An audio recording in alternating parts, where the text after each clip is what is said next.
What's going on, everybody? It's your boy, the uncrowned Otaku, and it finally finished. King the Land on Netflix. It was one of my newer favorite K-dramas that dropped, and if y'all haven't seen it, go watch it, finish it up, because spoilers coming ahead. We're going to talk about everything, because it ended, and it's in my top 5 now. Now, why is it in my top 5? Because honestly, and I don't really get emotional watching things often.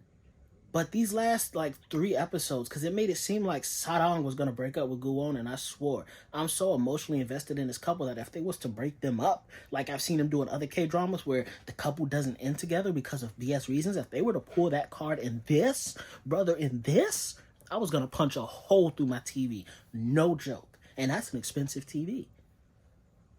Luckily, they did end up getting together. So Sarang was telling them like, "Hey, I want to call it quits," but she was quitting her job because her being together with Guwon, it was kind of putting them in the limelight of like Guwon going after an employee, and if y'all know in the workplace, that's not really acceptable.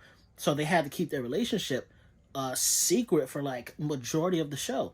And Sadong was tired of it. She was like, I'm not even happy with what I'm doing anymore. The dream team, you get a lot of money, but you're a glorified maid. She said, if I reach the top, the pinnacle of my work field, I become a glorified maid.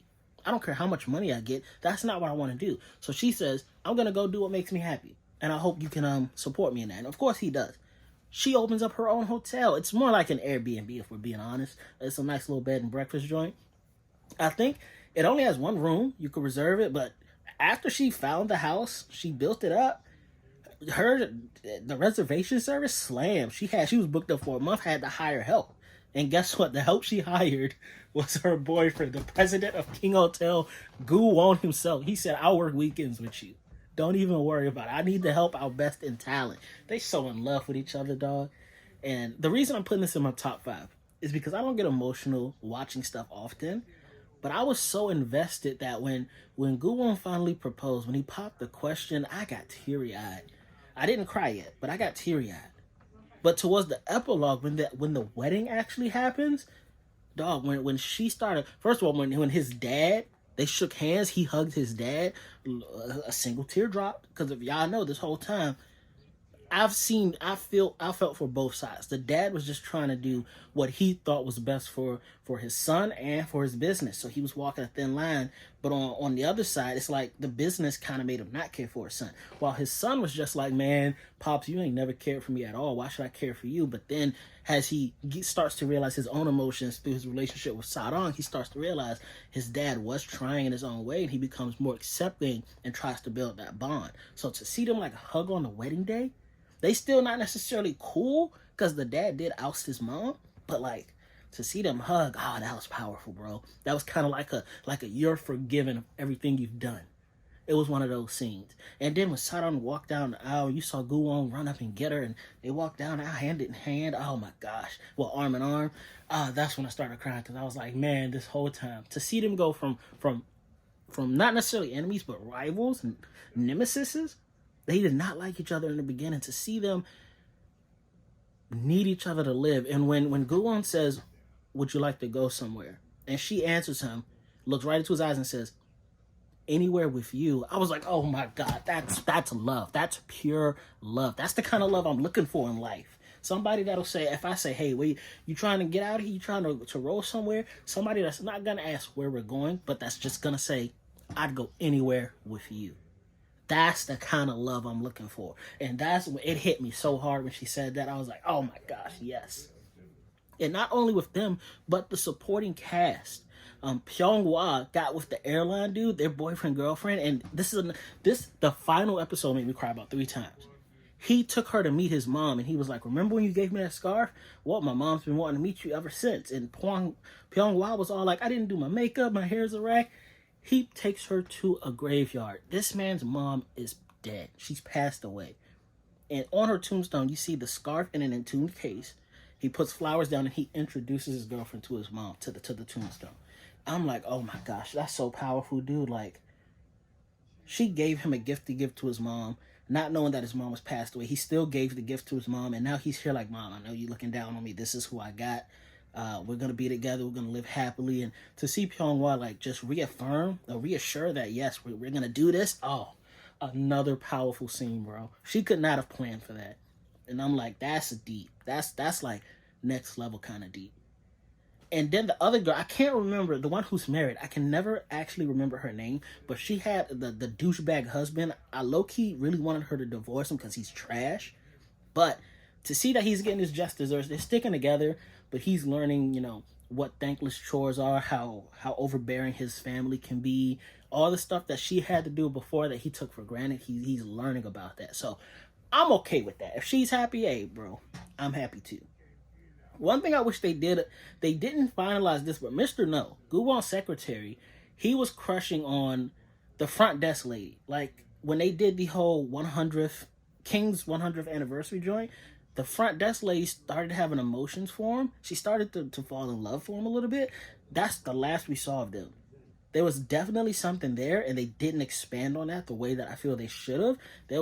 You could have, like, either given us a firm yes, they're going to get together, or firm no. Mr. No gets his promotion to a department manager, but we don't even see him go tell her or any of that. So I don't know what's happening with them. I hope they get together. Like, that'll make the 6 siblings will become, I guess, no, there'll still be 6, but each one will have a significant other. So there'll be 12 in that group total if he gets with her. So that's something I wish they would have touched on just lightly. You didn't have to spend too much time on it. Give us 5 minutes. He has a conversation. I got promoted. Are you happy for me? Status, blah, blah, blah. She says, forget status. I just realized I like you, all of that stuff. You could have done something with that.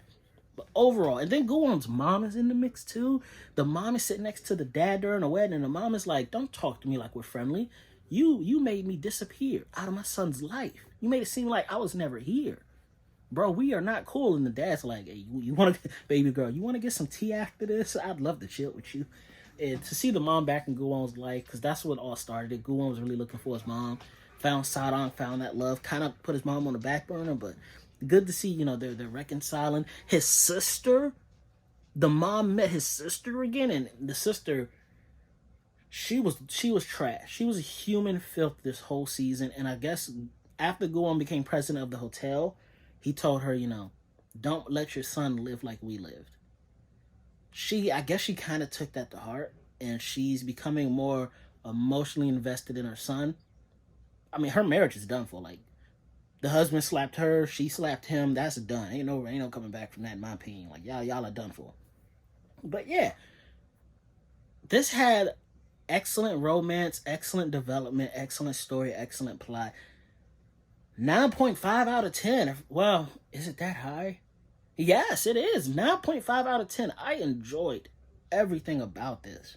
From the start, where he's like low-key a robot that doesn't know what emotions are, to see him fall so in love and want to do stuff genuinely for just people, for his employees. He starts caring about them the most.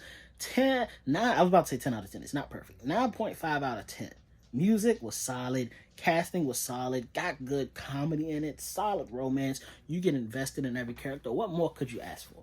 King of the Land is in my top 5. It might be top 3. I think if I was to my top 3, the order might change a little bit, but Startup, Crash Landing on You, King of the Land. And low-key, Crash Landing on You and King of the Land could swap places. Startup is number 1 for me forever. That's what got me into K-dramas for real. But yeah, so King of the Land, top 3. God, what a strong finish. And like I said, I cried like 3 times during that final episode. Happy tears, emotional tears, just powerful stuff, man. Everybody had an interesting story. I'm just happy the way it played out. What did y'all think of King of the Land, latest K-drama on Netflix? Did you like it? Was there something you didn't? You wish they touched on a little more like me? Did you hate it? Did you think it was just middle of the road? I want to know. Comment down below. I'm in those comments with y'all. Uncrowned Kingdom. I've been your boy, the Uncrowned Otaku. That's the fire that keeps the kingdom burning safely, just like Hiei's Dragon of the Darkness Flame. You feel me? And I will see y'all on the next video. Peace, bros. Peace, peace, peace, peace. It's a hell of a K-drama.